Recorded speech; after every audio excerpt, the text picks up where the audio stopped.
Perfect. Well, we will get right into it. I know you're from Chicago. Are you in Chicago now? No, I'll be heading there on Wednesday, actually. Okay. Yeah. How's the weather out there? We were just talking about how hot it is in California. It's hot, but we don't have that humidity here, so it's not that bad like Chicago. It's not. Yeah. Our summers are doable. We can survive, but unless you like deep in the valley, it's not that bad. No. Yeah, I mean, I'm further away from the beach, so it's still fairly hot, but not as hot as it knows how to be. Yeah, I mean, it's hot in Chicago though. It's 88 with that humidity, so it's hot. I could only imagine. Yeah. So let's get right into it. On the topic of Chicago and you being from Chicago, you're also involved in a lot of TV series that have to do with Chicago. So of course, the Chicago Fire, Chicago PD, Chicago Med, which is like my grandmother's all-time favorite. She will not ever miss an episode, and she will sit there back to back to back. And then also The Chi that just returned to Showtime, one of my personal favorites. What does it mean to you to be able to put a spotlight on Chicago? Because a lot of times people hear Chicago and they think negative, but seeing these shows, there's so much positivity that comes out of it. So what are your thoughts on just shining light on Chicago? Oh, I love it. You know, growing up there, you know, to go back home to work has always been a dream and goal of mine. So I'm always honored to tell the stories of Chicago. And as you said, Chicago has a lot of different complexities. It's not just one thing, and it's always labeled as being, you know, one way or violent or this or that. But it's a whole lot of nuance to it, a lot of culture to it, a lot of flavor, a lot of style, great food. So it's a great city to highlight and spotlight. I always try to, you know, expose nuance of the city to someone that doesn't know anything about it. So I'm always honored to, you know, play a part in that. So it's always exciting. So I'm heading back there now to go do Power. So that's going to be exciting as well. Yes. Now Power, we know, are you doing, is it the part 3? This is 4, book 4, Book of Painting? Force. This is Tommy's story.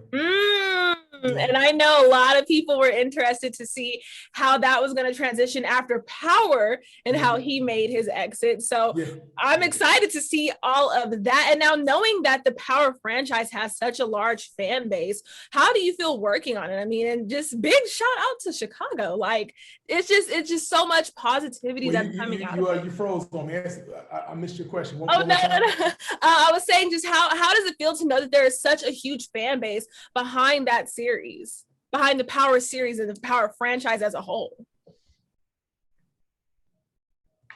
Oh, it's awesome. You know, it's been a goal of mine to get into this Power family since, you know, episode 1 of the very first Power. So to finally join the family is really exciting. And, you know, some of these shows I work on, their fan bases are extremely loyal and they go hard. So, you know, I just want to uphold the consistency and quality of the show and, you know, bring a little something to the table to, you know, keep the ball going and elevate and, you know, keep it dope and give the fans something they wanted but didn't know they needed, and also something they didn't expect. Right. Now, speaking of a big fan base, we know Snowfall also has a... Oh, no.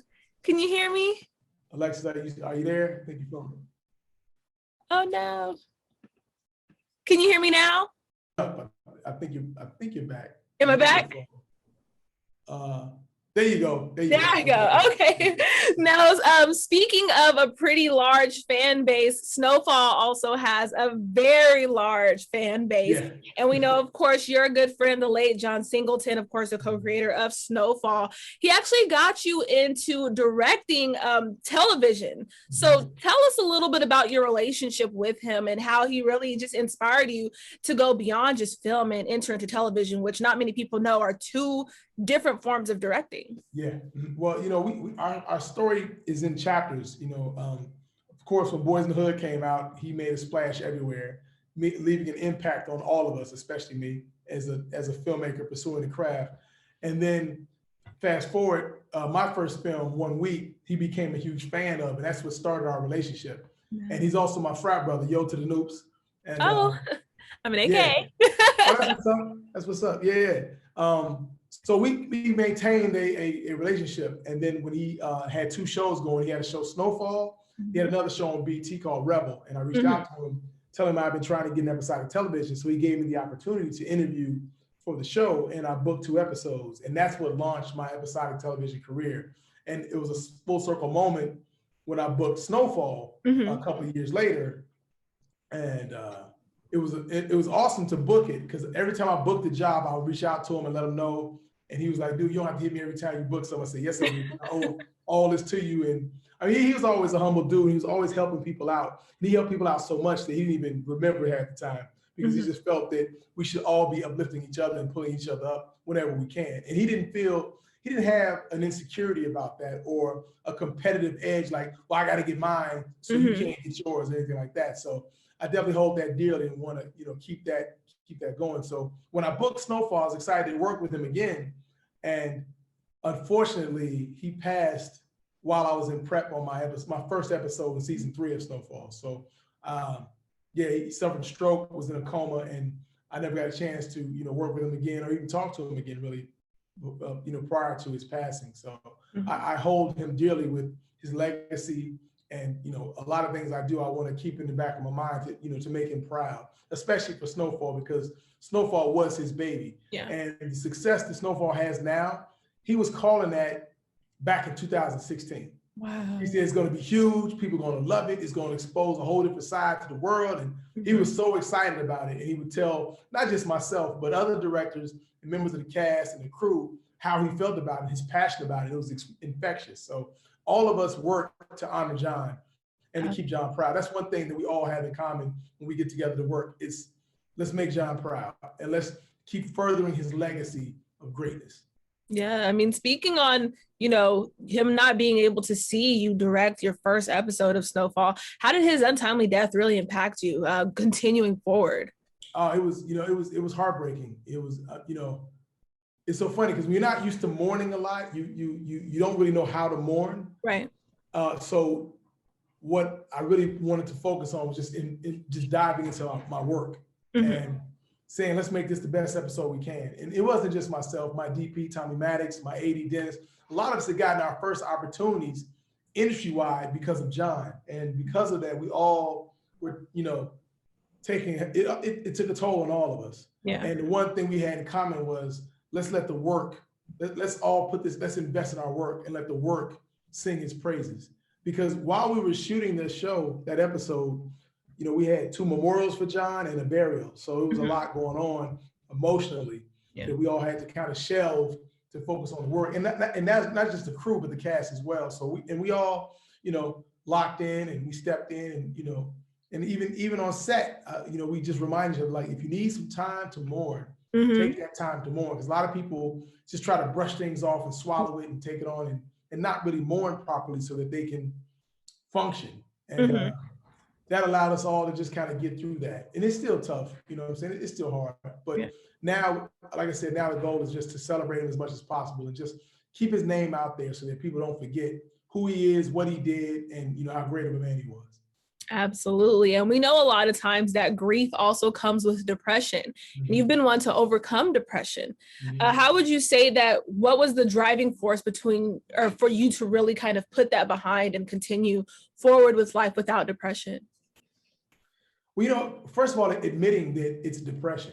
A lot of us don't really even realize we're dealing with depression. Yeah. And we find ourselves self-medicating through, liquor, weed, women, sex, or whatever.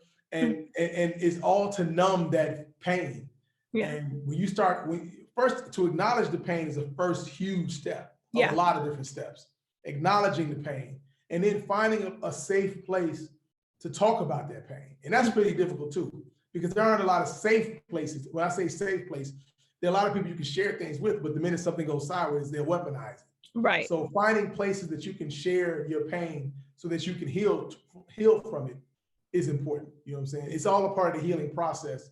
And so finding that route to heal through this pain is very important. And, because depression affects us all, and it can affect us all in different ways. And it can grip you and it can shut you down. It can disrupt your momentum and your movement, your attitude, your mood, everything about you.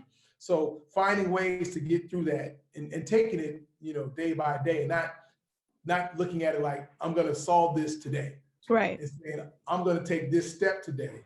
And hopefully in a month, 2 months, 6 months, it's just like, when you break in a relationship, when you break up and you're heartbroken and the pain you feel initially and how, each day you get by, the pain is still there, but you learn to deal with it a little bit more. So you look up a year or 2 or 3 later, it's like, man, I can still remember the pain, but I can function with that pain. And I can see there's more of a distance now that allows you to function and move forward and progress, because the goal is to always progress and move forward. So in dealing with depression, it's all about figuring out ways to, not allow the depression to stagnate you. Absolutely. And what are some of the things that you use to really overcome it? Was directing, was getting really heavily involved in your work? Were those some of the things that, really helped you overcome it? Actually, it was therapy. Therapy was one of the biggest things. Okay. And first of all, finding a therapist that is considered a safe space was key, was paramount. And then, finding a therapist, learning to trust that therapist, learning a rapport and a language with them allowed, that's what allowed that to evolve. But it did, like I said, it didn't happen overnight. It wasn't a week thing, a month thing. It took some time for that all to happen. But that helps to kind of pull you out, because when you have a degree of intelligence, you learn how to manage and intellectualize your issues. So you don't have to necessarily confront or deal with them. And when you're talking with a therapist and working with a therapist, you learn to start unpacking things that you've been holding on to that have been weighing you down. And as that weight comes off you, you're lighter, you're moving differently, you have a different energy about you, and you start to approach things with a different perspective, which allows you to, address, confront, and deal with certain issues. Yeah. Absolutely. And now we know a lot of people struggle with depression. And in the Black community, it's really taboo for Black people to go and see a therapist. And it's not until now where people are comfortable saying and openly saying, I'm seeking therapy. What would you say to that person who's still stuck in that phase of like, I've been raised in a Black household told not to do therapy? What would you say to that person who's really struggling with that? It's the older way of thinking. And, you got to look out for yourself. That's why recently when Naomi Osaka took that time off for her mental health, that was monumental. And I think that's going to have reverberations in our community for a long time to come, because no other person has ever done anything like that before. Where they said, I'm stepping away from one of the biggest competitive matches in my profession to take care of me. Because as Black people, we're all about survival, just due to systemic oppression, racism, and so forth. And because we're so focused on survival, we just kind of shelve a lot of things, and we just suck it up and keep moving, And now we're getting to a place where taking care of yourself is key to survival. That's a part of it, as opposed to being an appendix to it. It is a part of it. So talking about it and demystifying it is allowing people to say, you know what, maybe I do need this, as opposed to, man, I could never do that. You know what I'm saying? And instead of just relying on, their religious outlet or some form of vice, they can find a more healthy way. So, having these conversations helps, because the more you have these conversations, the more different people have these conversations, people that you would expect, because Naomi Osaka is a multimillionaire, right? A celebrity, world famous. She's a top ranked tennis player. Like, people thinking she's got it all together. Why would she need something like this? So, and when she addressed, like, I have anxiety talking to people, like, people think that anxiety is just something for people that are struggling. Like, you can have degrees of success and still have anxiety. So her just being transparent about that makes it doable for somebody who isn't as successful to be just as transparent and say, you know what, I have my own issues. I couldn't verbalize it before, but now that I've seen how she verbalized it, I can see where she's coming from, and now I can verbalize it for me. And those are the key steps in having those conversations. And a lot of it is really fear-based. What I'm saying? Is you get out of your comfort zone. People, part of it is being in a comfort zone of, it may not be a healthy comfort zone, but it is your comfort zone. And taking the steps to get out of that comfort zone can be quite an undertaking. So anytime it can be demystified, or you can see someone else doing it, it makes it doable. And in our community, seeing more of us talking about it and taking these steps and doing these things makes it more doable, so that if somebody's clowning, like, well, look at what this person did. Right. That person, especially somebody who's worthy of note, who has achieved great status and achieved great feats. Like, if they're doing it, I can do it too. I was just going to say that representation, like being able to see somebody like a Naomi Osaka, who is the top of her game and at the young age that she's at, representation in a lot of things matters. And especially kind of switching gears to Black representation in Hollywood, in film, and entertainment. So I know that you aspire and you love to teach aspiring directors and creatives in general about their craft. What is the importance of being able to see these young Black and brown boys and girls to saying, like, you know, I see somebody who's doing what I want to do, or I see me in this person? Why is it important for people to see that? Well, mentorship is key in any field. And I just remember having questions and wanting to know certain things and having a hard time finding that information. And not even about getting a job or even getting money, just gain, you know what I'm saying, and insight. And there's so many people that have experienced so much more than you that can just pour into you. Yeah. And them pouring into you can save you a lot of time, a lot of senseless mistakes, and just make you a better craftsman, you know what I'm saying, and a better person. I've been fortunate enough to have some mentors in my life that have poured into me, that have made me not just a better filmmaker, a better director, but a better man as well. And it's all connected. So I try to, you know, if I can save someone from making a senseless mistake, I definitely want to do that. So I try to be as transparent and try to, you know, talk to as many filmmakers as I can and just answer their questions and just help them find out, help them navigate their own path, because everybody's path is different. So what worked for me may not work for anybody else. Right. But I can give you some insight and some game that you can use to benefit you on your own path. So I'm really all about that. And, you know, like I said, mentorship is key. Yeah. And as we expand, there's so many of our stories that need to be told and should be told, that we're really just getting into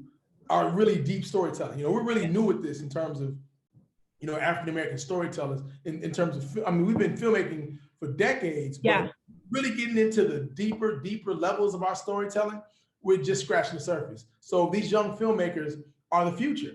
So it makes sense to invest in them so that 15, 20, 30, 40 years from now, we're telling stories on these crazy different levels. This is where it starts.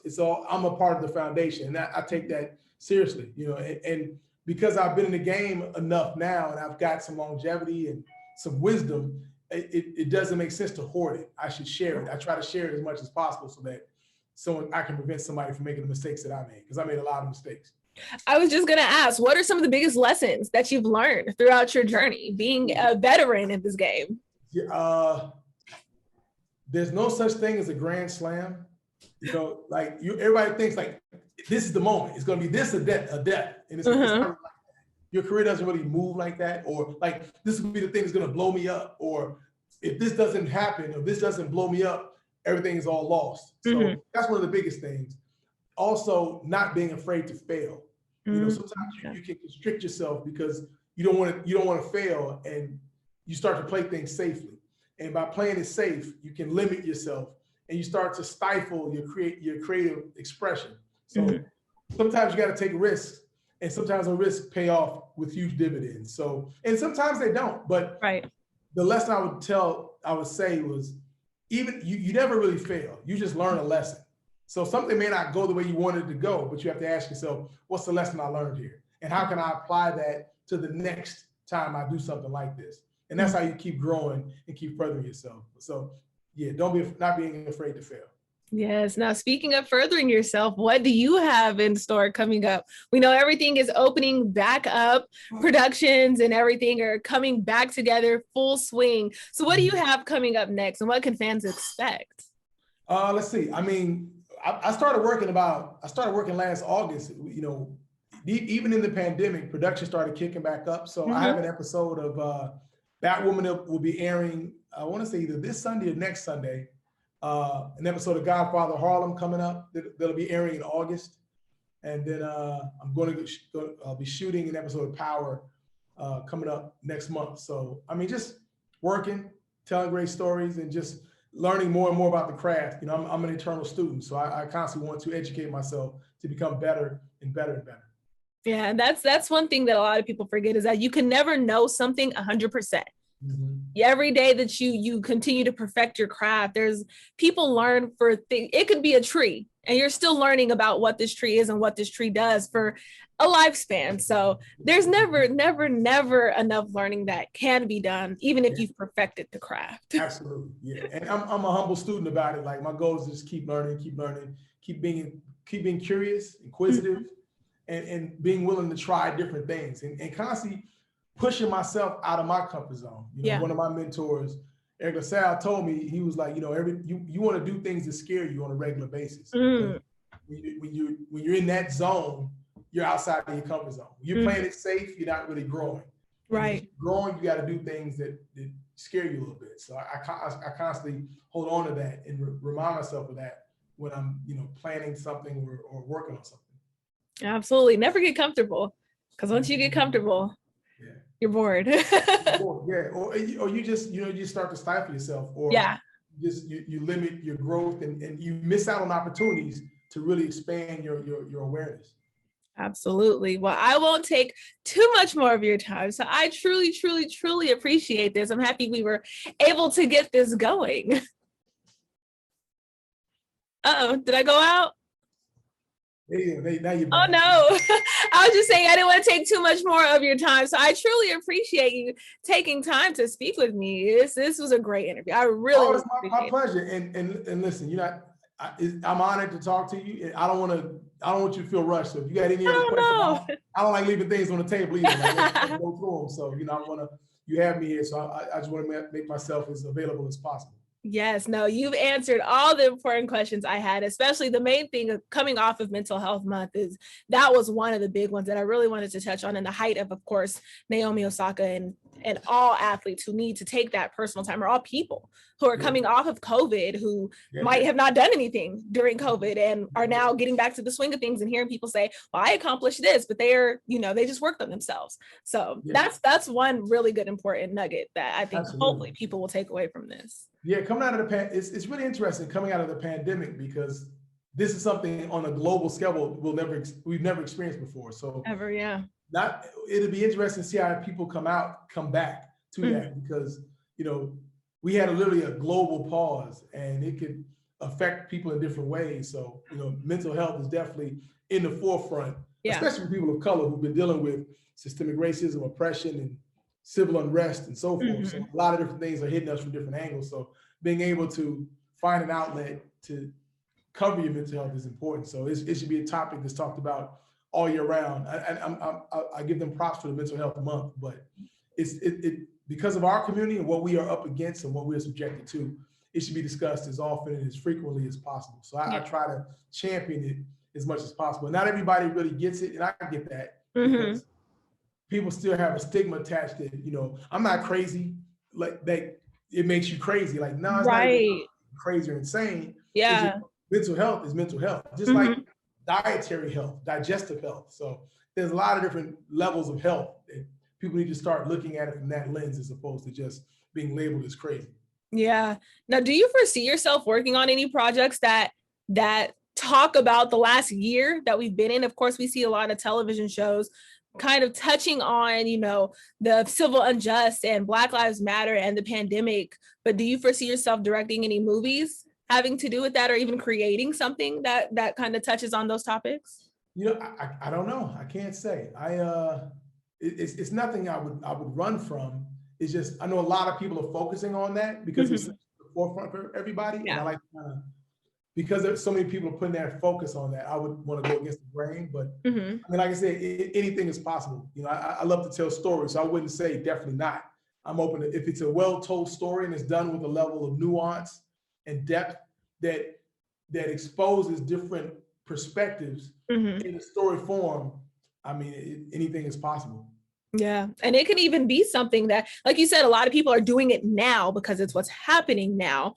But of course, those films later on down the line, when we get to now sit and reflect on like what all really happened, because we're still in the middle of it. It's not done. So those 5-10 years down the line, we can reflect like, wow, that all happened. Yeah, I mean, because like you said, we're still in the middle of it, and it's really important because this story hasn't really been finished being told, because now the things opening back up, that's like the next chapter. Like, well, how's this going to happen? So I'd say, like you said, 5-10 years from now, we could look back and say, I remember that time.